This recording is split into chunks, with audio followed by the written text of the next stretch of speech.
नमस्कार, ट्रूसैक खबर में आपका स्वागत है। सरकार असहज है। महिला पहलवानों के निरंतर जारी रहने वाले धरने और मिल रहे सामाजिक एवं राजनीतिक समर्थन ने कहीं न कहीं सरकार को असहज कर दिया है। इसका उदाहरण है बुधवार एवं गुरुवार की मध्य रात्रि में खिलाड़ियों से होने वाली पुलिस की झड़प के बाद महिला खिलाड़ियों ने दिल्ली पुलिस पर शराब पीकर मारपीट करने और भद्दी गालियां देने का आरोप लगाया है। याद रखें, ये वही दिल्ली पुलिस है जिसकी निगाह उन लोगों तक नहीं जाती जो उसकी नाक के नीचे समाज में जहर घोलते हैं या इसी तरह के अन्य अपराध करते हैं। आपको याद होगा कि विभिन्न मौक़ों पर कोर्ट द्वारा इसी दिल्ली पुलिस को फटकार लगाई जाती रही है। वो सुप्रीम कोर्ट की फटकार ही थी जिसके बाद दिल्ली पुलिस ने हेट स्पीच पर एफआईआर की थी, जबकि उस फटकार से पहले इसे हेट स्पीच को लेकर दिल्ली में कुछ भी नज़र नहीं आया था। पुलिस झड़प के बारे में महिला खिलाड़ियों का कहना है कि बारिश के कारण फर्श काफ़ी गीली हो गई थी, जिसके तहत कॉट और गद्दे मंगाए गए जिन्हें पुलिस ने उन तक नहीं पहुंचने दिया और विरोध करने पर शराब के नशे में धुत पुलिस कर्मियों ने उनके साथ मारपीट की और भद्दी गालियां दीं। पहलवान इससे पहले भी दिल्ली पुलिस पर सवाल उठाते रहे हैं कि बृजभूषण शरण सिंह के मामले में इसकी भूमिका पर भरोसा नहीं किया जा सकता। सांसद एवं भारतीय कुश्ती संघ के अध्यक्ष बृजभूषण शरण सिंह पर एफआईआर दर्ज न करने और सुप्रीम कोर्ट के निर्देश के बाद जब उन पर एफआईआर दर्ज हो चुकी है तो भी अब तक कोई कार्रवाई नहीं किए जाने से खिलाड़ियों का भरोसा टूटा है। इसकी चर्चा वे अक्सर करते आ रहे हैं। पुलिस और खिलाड़ियों के बीच मध्य रात्रि में होने वाली झड़प के बारे में बताया जा रहा है कि आम आदमी पार्टी के विधायक सोमनाथ भारती कुछ फोल्डिंग चारपाई लेकर आ रहे थे, जिसे पुलिस ने धरना स्थल तक जाने से रोक दिया, जिसके बाद ही हाथापाई हुई और मामला बिगड़ गया। आप देखेंगे कि गत कुछ वर्षों से दिल्ली पुलिस शांतिपूर्ण ढंग से किए जाने वाले धरना और प्रदर्शन को बर्दाश्त नहीं कर पा रही है। ये इतनी पक्षपाती हो चुकी है कि इसे हाथ में तमंचा लिए शख्स को पकड़ने में कोई दिलचस्पी नहीं होती। वहीं लोकतांत्रिक रूप से आवाज़ बुलंद करने वालों से ये असहज हो जाती है। आपको शाहीन बाग भी याद होगा और गोली मारो स्लोगन भी नहीं भूले होंगे। पुलिस का काम है शांति व्यवस्था बनाए रखना, न कि अशांति फैलाने में किसी भी तरह का सहयोग करना। किसी मामले की जांच कर निष्पक्ष रूप से कार्रवाई करना भी इसका दायित्व है। तो फिर ये बृजभूषण शरण सिंह पर कार्रवाई करने की जगह महिलाओं पर बल प्रयोग कर आखिर क्या संदेश देना चाहती है?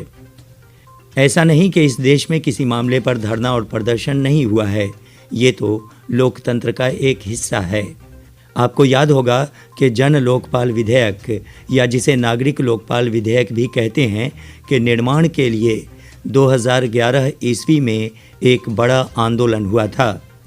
5 अप्रैल 2011 ईस्वी को वो आंदोलन शुरू हुआ था अन्ना हजारे और उनके साथियों के जंतर मंतर पर शुरू किए गए अनशन से, जिसमें अरविंद केजरीवाल, किरण बेदी, प्रशांत भूषण, रामदेव वगैरह शामिल थे।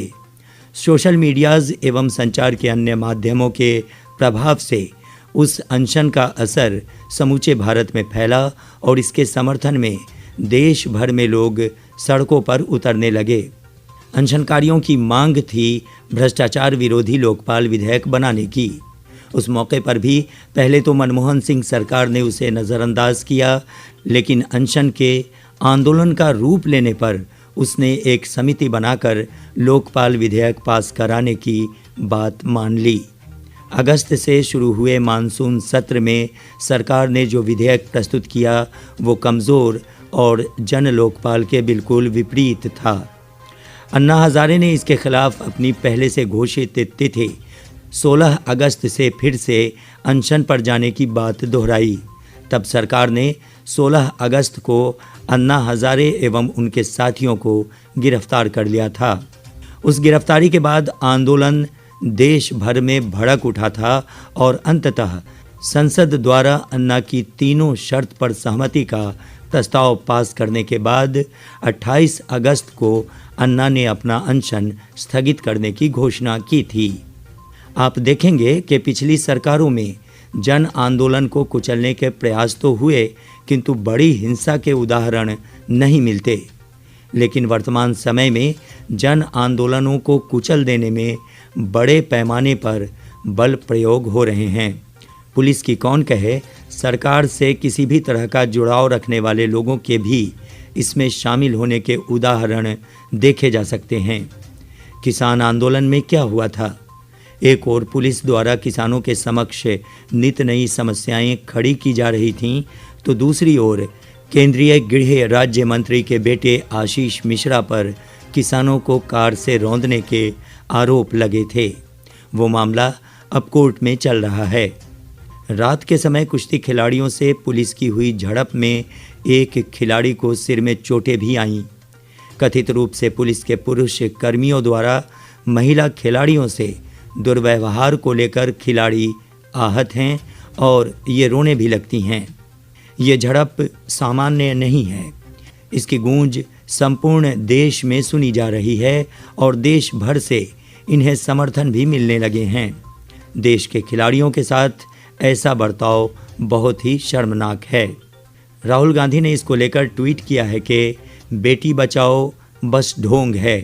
असल में भाजपा भारत की बेटियों पर अत्याचार करने से कभी पीछे नहीं हटी है। प्रियंका गांधी ने भी ट्वीट कर कहा है कि अपनी कड़ी मेहनत और लगन से देश व अपने परिवार का नाम रोशन करने वाली महिला खिलाड़ियों के आंसू देखकर बहुत दुख होता है। इनकी सुनवाई हो और न्याय दिया जाए। आम आदमी पार्टी के ट्विटर हैंडल से ट्वीट किया गया है कि मोदी जी, बेटियां तो सबकी साझी होती हैं, फिर क्यों आप बेटियों को न्याय देने के बजाय यौन शोषण करने वाले को बचा रहे हैं। दिल्ली महिला आयोग की अध्यक्ष स्वाति मालीवाल ने ट्वीट कर कहा है कि दिल्ली पुलिस की गुंडागर्दी हद से बाहर हो रही है। देश के लिए मेडल लाने वाली लड़कियों को ये क्रिमिनल मान रहे हैं और ब्रिजभूषण जैसे क्रिमिनल को सर चढ़ा रहे हैं। उन्होंने गीता फोगाट का एक ट्वीट भी शेयर किया है जिसमें ये बताया गया है कि किस तरह गीता को पुलिस ने रोक रखा है और उन्हें उनकी बहनों से मिलने नहीं दिया जा रहा। बिग बॉस फेम मूस जट्टाना उर्फ मुस्कान ने भी जंतर मंतर पर पहुंचकर पहलवानों को अपना समर्थन दिया है।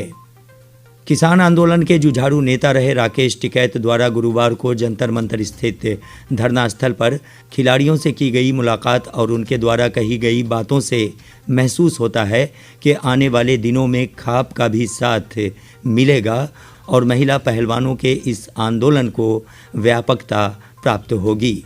असहज होती सरकार की पुलिस से वहां पहुंच रहे पत्रकारों को भी नियंत्रित कर रही है। प्रसिद्ध पत्रकार साक्षी जोशी ने ट्वीट कर बताया है कि पहलवानों से हो रही झड़प के समय पुलिस ने उनके साथ भी दुर्व्यवहार किया। उन्होंने ट्वीट किया है कि आधी रात में पहलवानों पर हमला, मुझे हिरासत में लिया, धक्के मारे, कपड़े फाड़े, कैमरा छीना। उन्होंने इस मौके का एक वीडियो भी शेयर किया है। देखा जाए तो केंद्र की भारतीय जनता पार्टी की सरकार विरोध के स्वर बिल्कुल ही नहीं सुनना चाहती और उन्हें दबाने के लिए पुलिस का सहारा लेती है। साथ ही पुलिस के काम करने के अंदाज इस बात की गवाही देने लगते हैं कि वो निष्पक्ष होकर काम नहीं कर रही। यही बात शाहीन बाग एवं किसान आंदोलनों के समय देखी गई थी और अब महिला पहलवानों के साथ होने वाली घटना से भी देशवासी चकित हैं। हालांकि कायदे से तो पुलिस को आरोपी ब्रिजभूषण शरण सिंह पर कार्रवाई करनी चाहिए थी, किंतु वो उसके उलट महिला खिलाड़ियों पर ही वर्दी का रोब दिखा रही है। विनेश फोगाट ने तो रोते हुए मीडिया को बताया भी है कि जो अपराधी है वो चैन की नींद सो रहा है और उन्हें पुलिस की बदसलूकी झेलनी पड़ रही है। महिला पहलवानों के बहते आंसू की तस्वीरें दूर तक गई हैं। सत्ता पक्ष को चाहिए कि इस समस्या के न्यायसंगत समाधान के लिए कदम उठाए, वरना दमन की नीति अपनाकर अधिक दिनों तक असंतोष को दबाया नहीं जा सकता। हालांकि गुरुवार को महिला खिलाड़ियों को सुप्रीम कोर्ट से तब झटका लगा जब कोर्ट ने इसको लेकर सुनवाई बंद कर दी, लेकिन कोर्ट ने याचिकाकर्ताओं को छूट भी दी कि भविष्य में कोई भी दिक्कत या शिकायत होने से निचली अदालत या मजिस्ट्रेट कोर्ट में जा सकते हैं। इस दौरान कोर्ट में सरकार की ओर से कहा गया था कि शिकायतकर्ता लगातार मीडिया में बयान दे रहे हैं। राजनीतिक दलों के लोग ट्रक पर लाद कर धरना स्थल पर गद्दे, फोल्डिंग चारपाई आदि लेकर आए। बिना अनुमति के ऐसा होने से पुलिस ने रोका तो धक्का मुक्की हुई। बाद में शिकायतकर्ताओं ने आरोप लगाया कि पुलिसकर्मी शराब के नशे में था, जबकि मेडिकल जांच में ये आरोप साबित नहीं हो पाया। कोर्ट ने याचिकाकर्ताओं से कहा कि जिस अपील के साथ वे कोर्ट आए थे वो पूरी हो गई, यानी महिला पहलवानों के यौन शोषण के मामले में FIR दर्ज हो गई है, इसलिए इस मामले को बंद किया जाता है। नमस्कार, आप देख रहे थे ट्रूसैक खबर। ये वीडियो अगर पसंद आया तो हमारे चैनल को सब्सक्राइब कीजिए, साथ ही लाइक और शेयर ज़रूर कीजिए।